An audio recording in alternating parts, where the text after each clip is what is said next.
The Nightly News on LBC. The clock is ticking, but this one isn't telling the time, rather how much carbon London pumps out every second of the day. The Mayor's unveiled London's carbon counter in Pottersfield Park on Tooley Street near City Hall.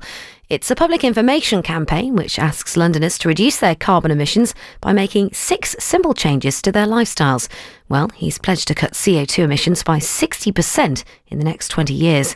And he's told LBC's Jonathan Tomeo it all goes towards that. Oh, this is a big step towards that. The three main things we need to do. One, to get Londoners to change the way they live so they don't waste energy. That's a big part of it. Then to get the government to change the way they produce energy. So instead of, and it doesn't matter whether it's a nuclear power station or gas or coal-fired, they all lose 70% of their energy. It's flushed away into rivers and seas as cooling water that's been overheated.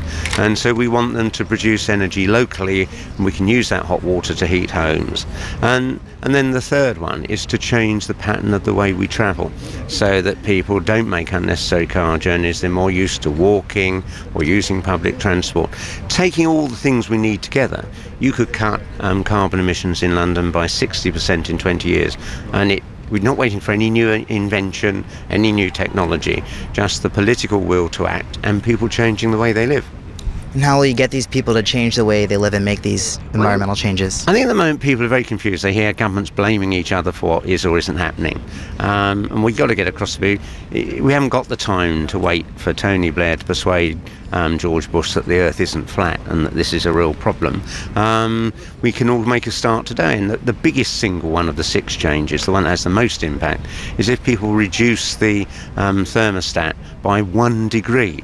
After that, there's a whole range of other things you can do. Make sure you don't have anything on standby. That's the next biggest one. Switch them off. Don't leave your phone charger on overnight. Don't put more water in the kettle than you actually need to boil. All these things together build up and actually mean in the end, we'll be spewing out millions of tonnes less carbon into the atmosphere. And why is it important for London to sort of just lead the way and be a part of this climate change? Well, we had a meeting in New York a couple of weeks ago where 40 cities came together. We're all tired of waiting for the governments to actually agree this or sort out what's going to happen after the Kyoto Treaty and so on. So we just decided to ignore the governments and start working with each other and big business on projects whilst they get their act together. Mayor Ken Livingstone talking to LBC's Jonathan Tomeo. The Nightly News on LBC.